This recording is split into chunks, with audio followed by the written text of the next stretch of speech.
Das Leben im Schatten der Sünde. In den nebligen Wintermorgen Berlins, wenn die ersten grauen Strahlen der Sonne kaum durch die dichten Wolken drangen, erwachte Erika Müller in ihrer großen, stillen Villa am Rande von Grunewald. Das Haus, ein dreistöckiges Gebäude aus den 1920er Jahren, stand umgeben von alten Eichen und einer hohen Hecke, die es von der Welt abschirmte. Die Adresse lautete Fontanestraße 17, eine Straße, in der die Reichen wohnten, die nicht gesehen werden wollten.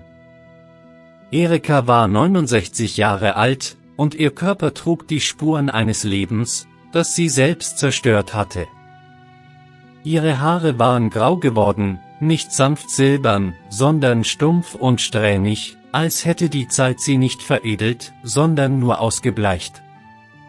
Sie band sie jeden Morgen mit steifen Fingern zu einem strengen Knoten im Nacken, eine Gewohnheit aus ihrer Zeit als Bankerin, als Disziplin das einzige war, was zwischen ihr und dem Chaos stand.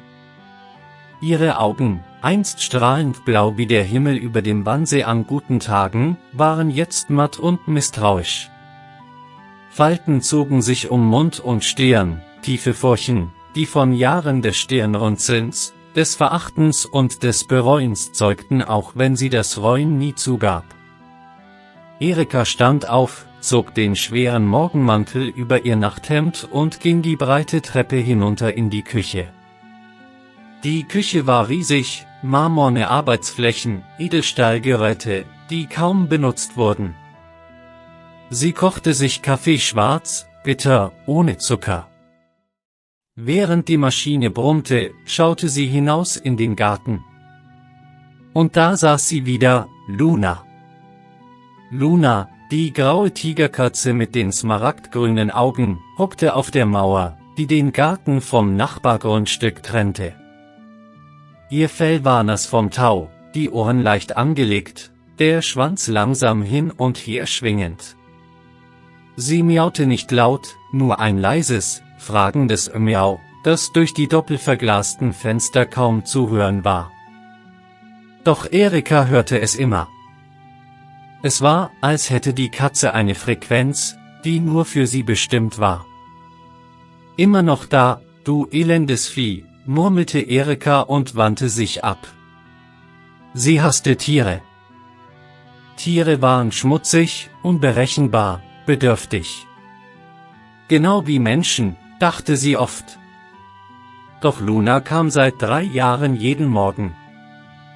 Manchmal saß sie stundenlang da, starrte einfach nur herein, als wollte sie etwas sagen, das Erika nicht hören wollte. Erika trug ihren Kaffee ins Wohnzimmer, setzte sich in den ledernen Sessel, der nach altem Tabak und Whisky roch. Auf dem Couchtisch lag die Financial Times, daneben ein Glas mit Resten vom Vorabend. Sie blätterte die Zeitung durch, überflog die Börsenkurse, die sie längst nicht mehr brauchte. Ihr Vermögen war sicher angelegt, Offshore-Konten, Immobilien in Spanien und der Schweiz, Aktien in Firmen, die sie nie besucht hatte. Geld war ihr Gott gewesen, jahrzehntelang.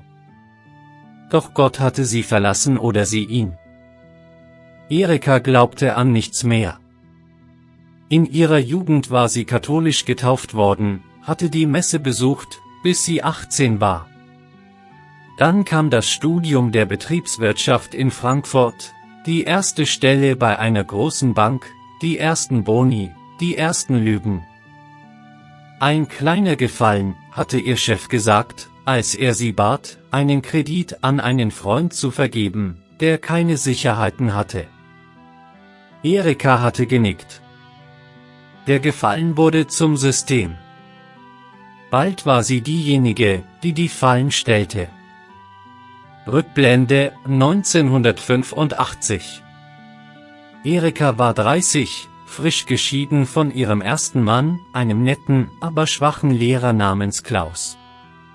Er hatte sie geliebt, sie ihn benutzt. Als sie ihn verließ, nahm sie das gemeinsame Konto leer. Klaus zog nach Kiel, heiratete wieder, bekam Kinder. Erika dachte nie an ihn. Stattdessen arbeitete sie weiter. Sie vergab Kredite an kleine Handwerksbetriebe in Ostberlin, nach der Wende günstige Konditionen, hohe Zinsen, schnelle Pfändung bei Zahlungsausfall. Familien verloren Haus und Hof. Eine Frau namens Frau Berger kam einmal in ihre Filiale, weinend, mit 2 kleinen Kindern. »Bitte, Frau Müller, geben Sie uns mehr Zeit.« Erika hatte kalt geantwortet: »Vertrag ist Vertrag.« Die Familie zog in eine Plattenbauwohnung in Marzahn. Erika bekam ihre Provision. In jenen Jahren lernte sie, Gefühle auszuschalten. Liebe war Schwäche. Mitleid war Dummheit. Sie hatte Affären mit verheirateten Kollegen, mit Kunden, mit Männern, die sie nie wieder sah. Keiner blieb. Sie wollte es so. Dann kamen die Töchter. Anna wurde 1978 geboren, Sophia 1981. Erika war damals noch verheiratet mit einem zweiten Mann, einem Anwalt namens Thomas, der genauso kalt war wie sie. Die Schwangerschaften waren Unfälle, die Geburten Pflicht. Erika ging schnell wieder arbeiten, ließ die Kinder von Kindermädchen betreuen. Anna war wild, rebellisch, mit langen blonden Haaren und einem Temperament, das Erika hasste, weil es sie an sich selbst erinnerte. Sophia war still, gehorsam, mit großen braunen Augen, die immer zu fragen schienen: »Warum liebst du mich nicht mehr?« Die Mädchen liebten Tiere. Als sie klein waren, fanden sie eine verletzte Amsel im Garten und pflegten sie wochenlang. Später kamen Streunerkatzen. Luna war noch nicht da, aber ähnliche Katzen streiften durch den Garten. Anna und Sophia schlichen sich nachts hinaus, stellten Schüsseln mit Milch hin. »Nicht Mama sagen«, flüsterte Anna ihrer Schwester zu. Sophia nickte ernst. Sie nannten die Katzen unsere Geheimnisse. Erika erwischte sie einmal. »Was macht ihr da draußen? Geht sofort ins Bett!« Sie warf die Milch weg, jagte die Katze mit dem Besen. Die Mädchen weinten. »Aber sie haben Hunger«, sagte Sophia leise. Erika lachte hart. »Die Welt ist kein Streichelzoo. Gewöhnt euch dran.« Die Jahre vergingen. Die Mädchen wuchsen auf in einem Haus voller Luxus und Kälte. Anna verließ mit 17 das Haus, schrie: »Du bist ein Monster!« Sophia folgte 2 Jahre später, stiller, aber mit demselben Schmerz. Erika zuckte nur die Schultern.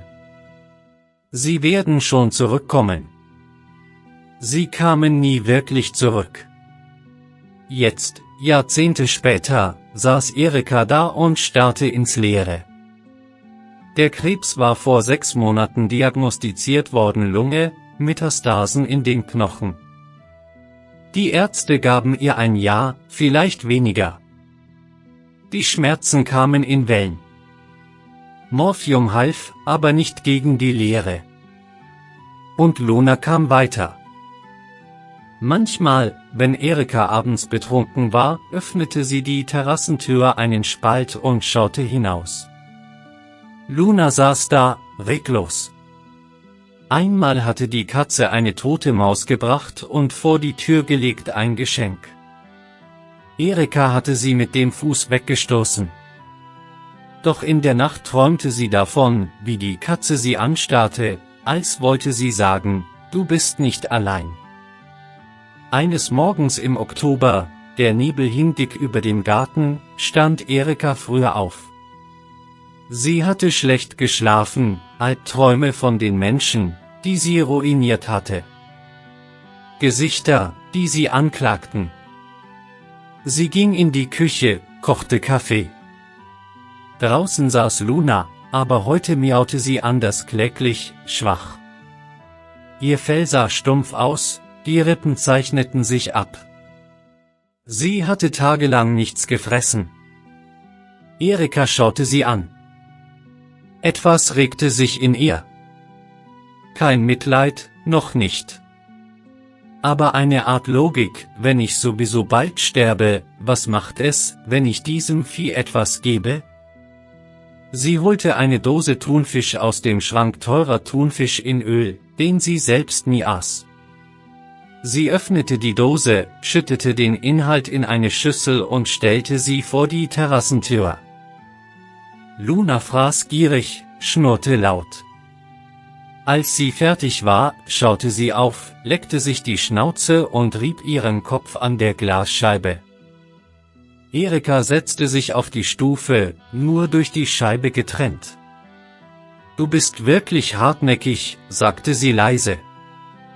Luna miaute zurück, als würde sie antworten. In diesem Moment dachte Erika an ihre Töchter.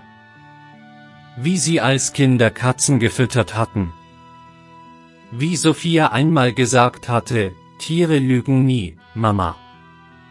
Sie zeigen, was sie fühlen. Erika hatte gelacht. Jetzt lachte sie nicht mehr. Der Tag verging. Erika trank mehr als sonst. Abends saß sie wieder da, die Tablettenpackung in der Hand, genug Schlaftabletten, um nie wieder aufzuwachen. Sie dachte, morgen. Oder übermorgen. Bald. Doch Luna kratzte wieder an der Tür. Diesmal lauter. Erika stand auf, öffnete die Tür. Die Katze schlüpfte hinein, ohne zu zögern. Sie ging direkt in die Küche, setzte sich vor den Kühlschrank und miaute. Erika lachte bitter. Du weißt genau, wo das Futter ist, was? Sie gab ihr mehr. Luna fraß, dann sprang sie auf den Küchentisch, etwas, das Erika nie erlaubt hätte. Doch heute sagte sie nichts. Die Katze legte sich hin, rollte sich zusammen und schnurrte. Erika setzte sich daneben, streichelte zögernd das Fell. Es war warm. Lebendig. Zum ersten Mal seit Jahrzehnten fühlte Erika Wärme in ihrer Brust. Keine Liebe, noch nicht. Aber etwas, das größer war als sie. Luna blieb die ganze Nacht. Erika schlief auf dem Sofa ein, die Katze auf ihrem Schoß. Als sie aufwachte, war Luna noch da. Sie schaute Erika an, als wollte sie sagen, noch nicht. Noch nicht gehen. Und Erika dachte zum ersten Mal, vielleicht gibt es doch etwas, das mich hält. Der letzte Akt der Barmherzigkeit. Der Morgen brach an, grau und feucht wie so viele in Berlin.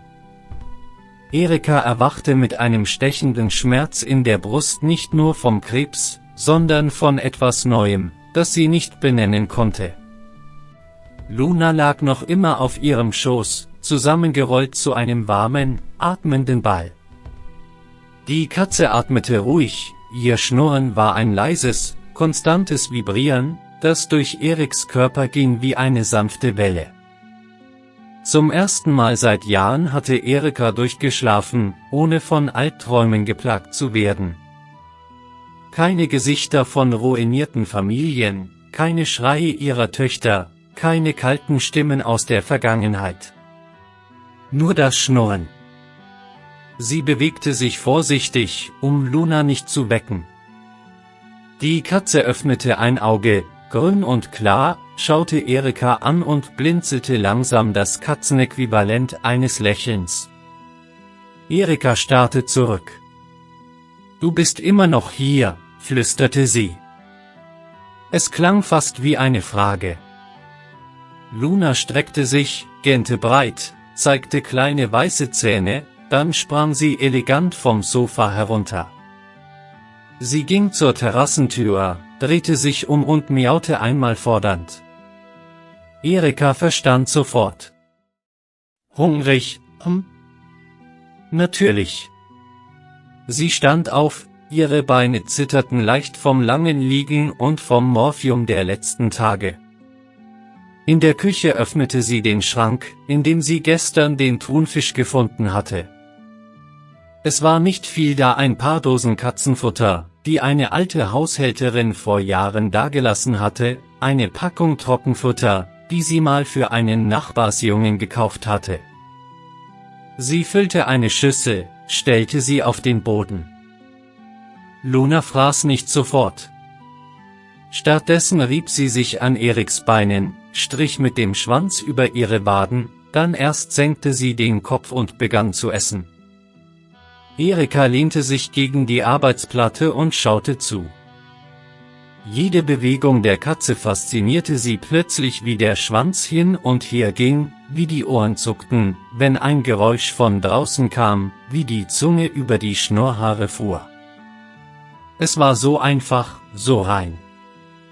Keine Lügen, keine Berechnungen.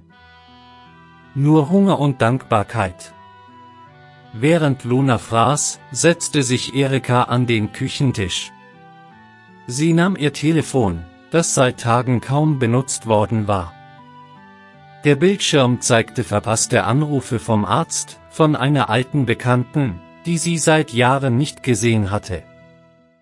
Und eine Nachricht von Anna. Vor 2 Wochen gesendet: Mama, ich denke an dich. Ruf mich an, wenn du magst. Erika hatte nicht geantwortet. Jetzt starrte sie auf die Worte, als wären sie in einer fremden Sprache.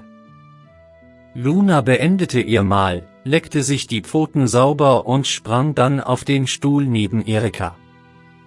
Sie setzte sich aufrecht hin, schaute Erika direkt in die Augen. Ein langes, intensives Starren. Erika fühlte sich durchschaut. Was willst du von mir? Fragte sie leise. Warum gibst du nicht auf? Die Katze antwortete nicht mit Worten, sondern mit einem tiefen, rollenden Schnurren.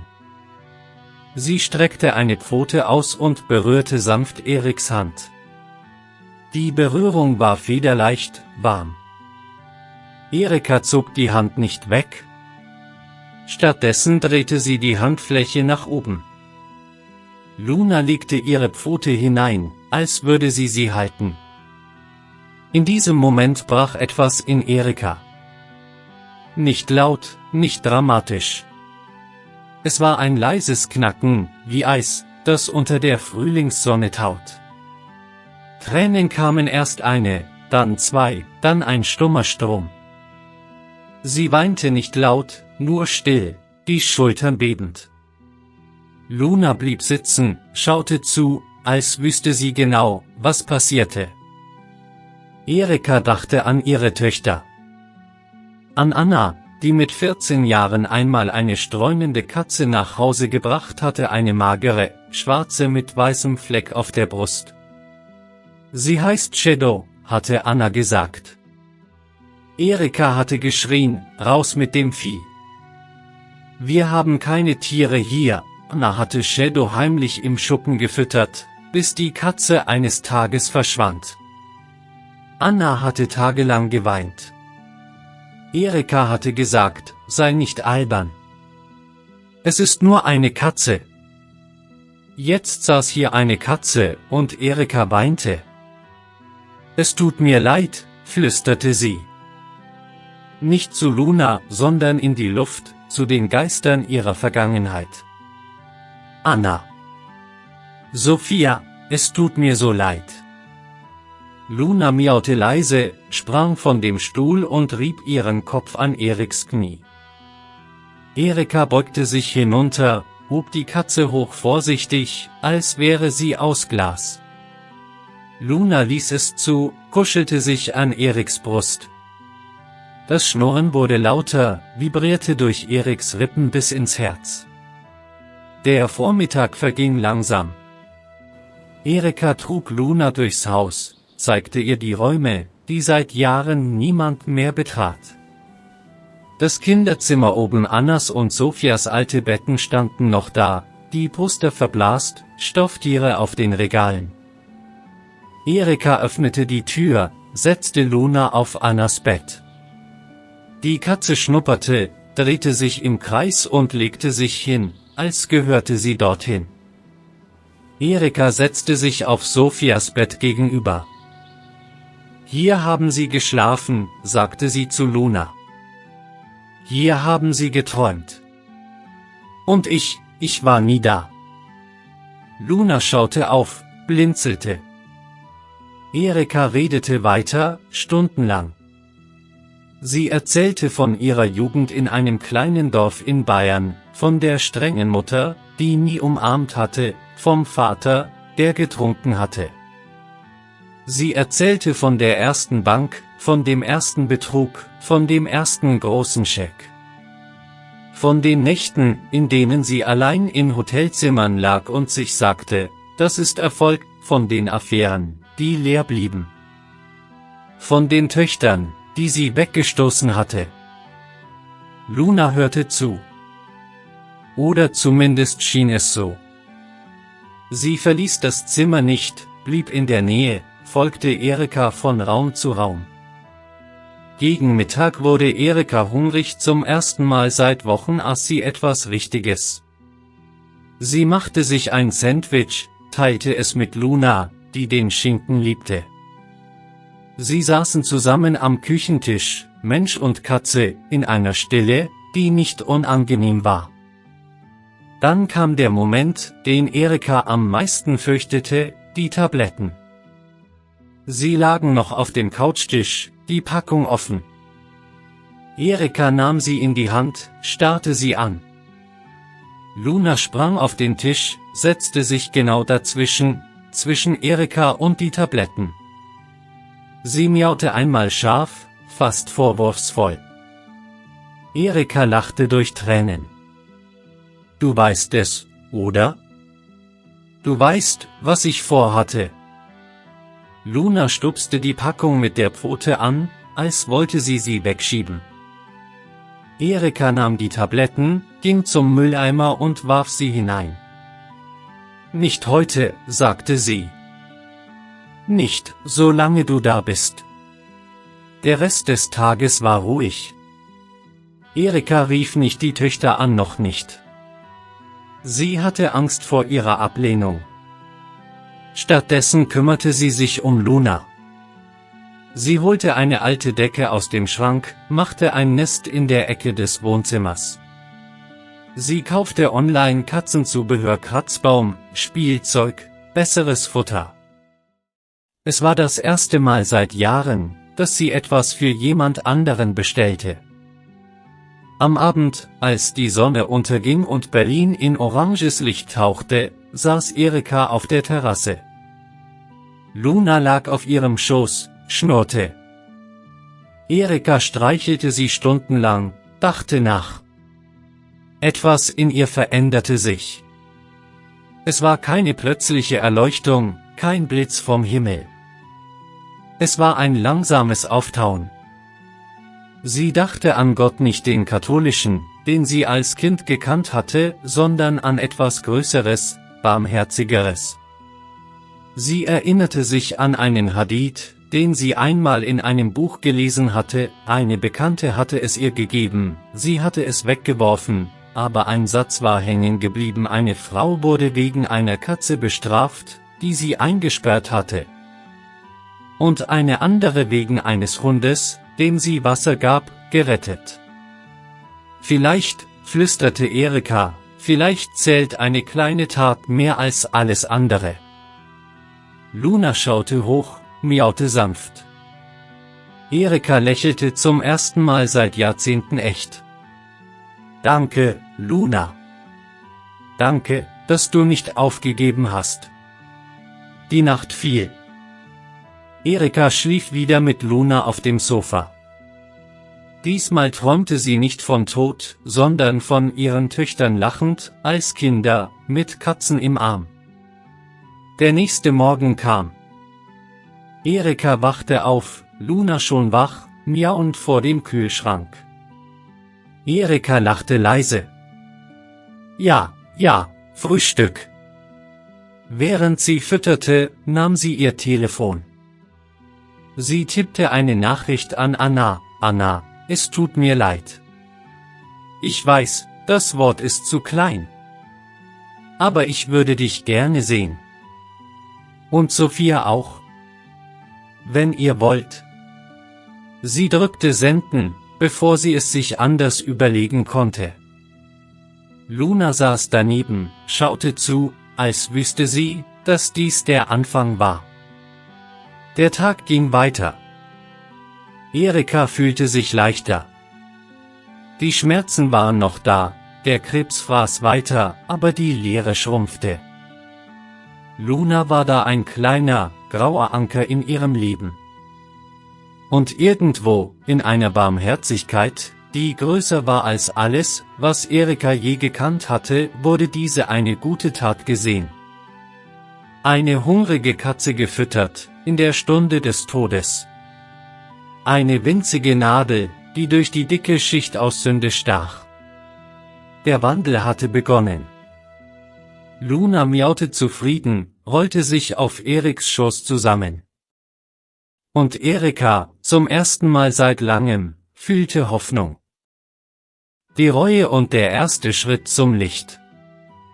Die Tage nach Eriks stiller Entscheidung, nicht mehr aufzugeben, veränderten sich langsam, fast unmerklich, wie der Winter in Berlin, der sich zögernd dem Frühling ergibt. Der Februar 2026 war besonders kalt, der Schnee lag dick auf den Dächern von Grunewald, und die Straßen waren leerer als sonst. Erika verließ das Haus selten, der Krebs machte jede Bewegung zur Qual, doch Luna war immer da, ein grauer Schatten, der sie begleitete, wohin sie auch ging. Jeden Morgen begann mit dem gleichen Ritual, Erika wachte auf, Luna miaute bereits vor der Schlafzimmertür, fordernd, aber nie aggressiv. Erika stand auf, zog den Bademantel über, ging hinunter in die Küche. Sie füllte Lunas Schüssel mit frischem Futter, inzwischen hatte sie online bestellt, hochwertiges Nassfutter mit Huhn und Lachs, Leckerlis mit Tauren, sogar eine Trinkfontäne, weil sie gelesen hatte, dass Katzen fließendes Wasser bevorzugen. Luna fraß langsam, genüsslich, und schaute zwischendurch immer wieder zu Erika auf, als wollte sie sagen, gut gemacht. Nach dem Füttern setzte sich Erika an den Küchentisch mit einer Tasse Tee. Kaffee schmeckte ihr nicht mehr, zu bitter, zu sehr wie ihre alte Seele. Sie nahm ihr Telefon und las die Nachricht noch einmal, die sie an Anna geschickt hatte. Keine Antwort. Noch nicht. Sie hatte auch Sophia eine ähnliche Nachricht geschickt. Sophia, ich weiß, ich habe euch wehgetan. Ich würde euch gerne sehen, bevor es zu spät ist, auch hier, Stelle. Doch Erika wartete nicht passiv. Sie begann, sich zu erinnern, bewusst, schmerzhaft. Sie holte alte Fotoalben aus dem Keller, staubige Kartons, die seit Jahrzehnten nicht mehr geöffnet worden waren. Luna folgte ihr die Treppe hinunter, sprang auf die Regale, schnupperte neugierig an den alten Sachen. Erika setzte sich auf einen alten Hocker, öffnete das erste Album. Da waren sie, Anna als Baby, mit großen Augen und einem zahnlosen Lächeln. Sophia, 2 Jahre alt, mit Zöpfen und einem Teddy im Arm. Bilder von Weihnachten 1985, der Baum überladen mit Kugeln, die Mädchen in neuen Kleidern, Erika im Hintergrund, distanziert, mit einem Glas in der Hand. Auf einem Foto hielten Anna und Sophia eine kleine graue Katze, nicht Luna, aber ähnlich. Die Katze saß auf Annas Schoß, schnurrte sichtbar. Erika erinnerte sich, das war Minka, eine Streunäherin, die die Mädchen monatelang gefüttert hatten. Erika hatte sie schließlich verscheucht. Wir sind keine Tierheim, hatte sie gesagt. Tränen fielen auf das Foto. Luna sprang auf ihren Schoß, legte den Kopf an Eriks Brust, als wollte sie den Schmerz teilen. Erika streichelte sie mechanisch. Ihr habt immer Tiere geliebt, flüsterte sie. Und ich habe euch das genommen. Ich habe euch alles genommen. Stunden vergingen. Erika blätterte weiter, Seite um Seite. Jede Erinnerung war ein Stich. Der Tag, an dem Anna ihre erste Ausstellung hatte, Erika war nicht hingegangen, hatte einen Termin vorgeschoben. Sophias Abschlussfeier, Erika war zu spät gekommen, hatte nur kurz applaudiert und war dann gegangen. Die Briefe, die die Mädchen geschrieben hatten, als Teenager, Mama, warum redest du nie mit uns, Erika hatte sie nie beantwortet. Luna blieb die ganze Zeit bei ihr. Wenn Erika schluchzte, rieb die Katze ihren Kopf an Eriks Wange, leckte sogar einmal eine Träne weg, salzig, warm. Erika lachte bitter. Du bist besser als ich je war. Am Abend desselben Tages klingelte das Telefon. Erika starrte auf das Display, Anna. Ihr Herz klopfte so stark, dass es wehtat. Sie nahm ab, die Stimme zitternd. Mama, Annas Stimme war vorsichtig, fast fremd. Anna, danke, dass du anrufst. Stille. Dann, ich habe deine Nachricht gelesen. Und Sophias auch. Wir haben miteinander gesprochen. Erika schluckte. Ich weiß, dass Worte nichts wiedergutmachen. Ich habe euch schrecklich behandelt. Ich war ein Monster. Anna atmete tief ein. Ja. Das warst du. Aber du klingst anders. Was ist passiert? Erika schaute zu Luna, die auf dem Tisch saß und sie beobachtete. Eine Katze, sagte sie leise. Eine streunende Katze namens Luna. Sie kam immer wieder. Und als ich aufgeben wollte, habe ich sie zuerst gefüttert. Nur das. Und plötzlich konnte ich nicht mehr. Anna schwieg lange. Dann, wir kommen. Nächste Woche. Sophia und ich. Aber wir kommen nicht, um zu vergessen. Wir kommen, um zu reden. Erika weinte lautlos. Danke. Danke. Als sie auflegte, sprang Luna hoch, rieb sich an ihrem Gesicht. Erika umarmte die Katze vorsichtig. Du hast sie zu mir zurückgebracht, flüsterte sie. Die Woche bis zum Besuch der Töchter war eine Zeit der Vorbereitung, nicht nur äußerlich, sondern innerlich. Erika begann, aufzuräumen. Sie sortierte alte Papiere, warf Dokumente von dubiosen Geschäften weg, vernichtete Beweise ihrer alten Sünden. Sie spendete Kleidung, die sie nie getragen hatte, an eine Flüchtlingshilfe in Neukölln. Sie rief ihren Anwalt an und änderte ihr Testament. Alles sollte geteilt werden, nicht nur zwischen den Töchtern, sondern auch für wohltätige Zwecke. Und sie suchte nach Sinn. Im Internet stieß sie auf Seiten über Barmherzigkeit im Islam. Sie erinnerte sich an den Hadith von der Frau, die einer Katze Wasser gab, oder war es ein Hund? Sie las weiter. Eine Prostituierte, die ihr ganzes Leben gesündigt hatte, gab einem durstigen Hund Wasser aus ihrem Schuh. Allah vergab ihr alles wegen dieser einen guten Tat. Eine andere Frau wurde wegen Grausamkeit gegenüber einer eingesperrten Katze bestraft. Erika las stundenlang. Luna lag neben dem Laptop, schnurrte, als würde sie zustimmen. Ist das möglich? Fragte Erika die Katze. Dass eine kleine Tat alles verändert? Luna blinzelte langsam ja. Erika begann zu beten, nicht formell, noch nicht. Sie setzte sich einfach hin, faltete die Hände und sprach leise, wer auch immer du bist, danke, dass du Luna zu mir geschickt hast. Danke, dass du mir eine Chance gibst. Hilf mir, besser zu werden, Luna miaute, als würde sie Damin sagen. Dann kam der Tag. Anna und Sophia standen vor der Tür. Anna, jetzt 48, mit kurzen Haaren, Tattoos auf den Armen, Künstlerkleidung. Sophia, 45, ordentlich, Lehrerinnen-Look, Brille, sanfte Augen. Beide schauten misstrauisch, verletzt, aber auch neugierig. Erika öffnete. Kommt rein. Sie setzten sich ins Wohnzimmer. Luna saß sofort zwischen ihnen, auf dem Couchtisch, schaute von einer zur anderen. Anna lachte überrascht. Luna. Die Luna. Erika nickte. Sie ist seit Monaten hier. Sie hat mich gerettet. Sophia beugte sich vor, streichelte Luna. Die Katze schnurrte laut.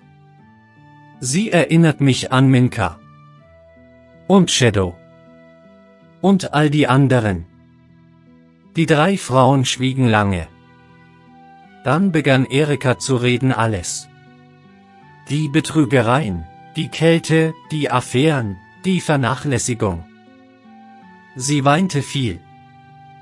Anna und Sophia hörten zu. Anna wurde wütend, schrie einmal, wie konntest du uns so behandeln? Sophia weinte leise. Doch am Ende sagte Sophia, wir haben dich gehasst.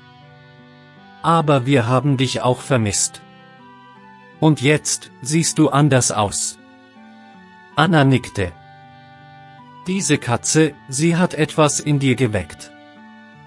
Erika zeigte ihnen die Hadith-Seiten. Ich lese vom Islam. Von Barmherzigkeit. Von Vergebung. Ich weiß nicht, ob ich würdig bin, aber ich will es versuchen. Die Töchter schauten sich an.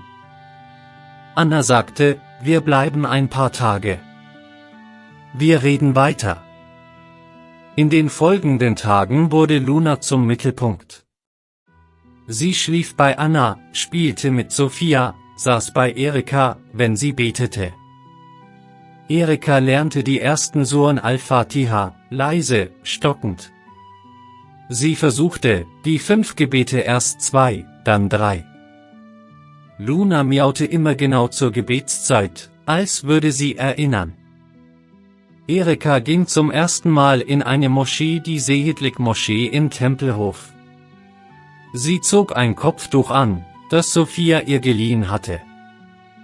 Sie stand hinten, hörte die Predigt über Barmherzigkeit zu Tieren, zu den Schwachen.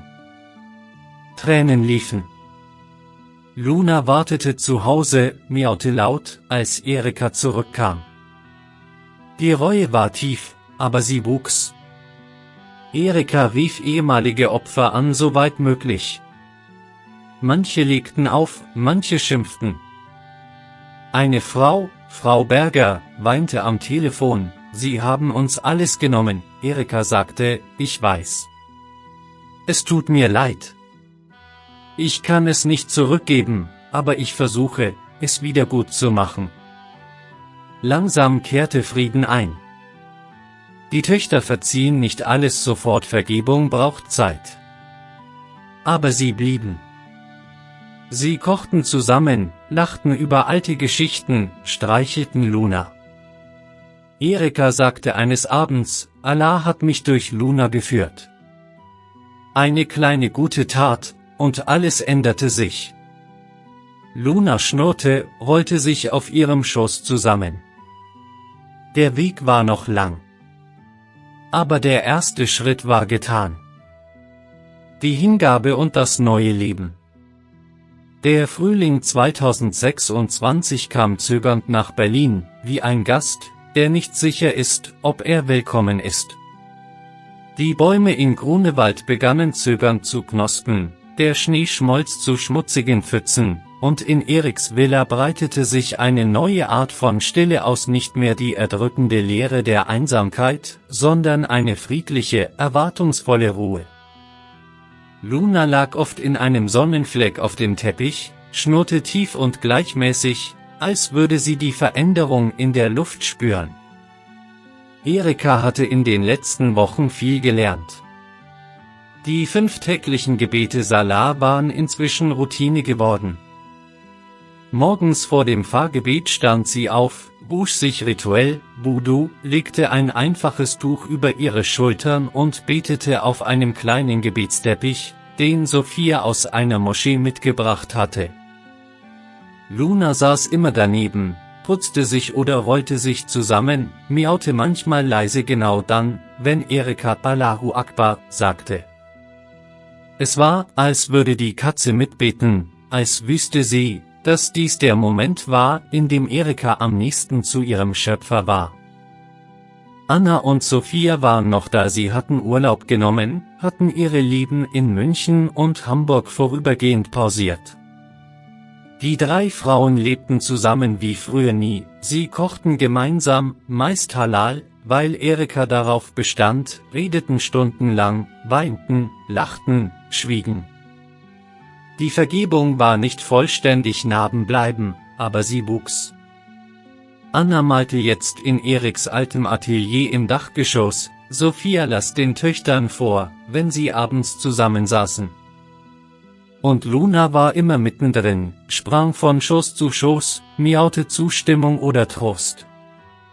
Eines Freitags im März sagte Erika beim Abendessen, ich möchte die Schahada sprechen. Offiziell. Ich möchte Muslimin werden. Anna legte die Gabel weg. Bist du sicher, Mama? Erika nickte langsam. Ja. Ich habe gelesen, gebetet, nachgedacht. Alles, was ich früher getan habe, die Lügen, die Gier, die Kälte, das war fern von Barmherzigkeit. Und Allah hat mir durch Luna gezeigt, was Barmherzigkeit ist. Eine winzige gute Tat, und er hat mir alles vergeben. Ich will ihm gehören. Sophia lächelte sanft. Dann gehen wir mit. Wir begleiten dich. Am nächsten Freitag fuhren sie zur Sehidlik-Moschee in Tempelhof. Es war ein sonniger Tag, der erste richtige Frühlingstag. Erika trug ein langes, dunkelblaues Kleid und ein weißes Kopftuch, das Sophia ihr gebunden hatte. Ihre Hände zitterten leicht, als sie die Moschee betraten. Der Imam, ein freundlicher Mann Mitte 50 mit grauem Bart, empfing sie in einem kleinen Raum neben dem Gebetsraum. Willkommen, sagte er warm.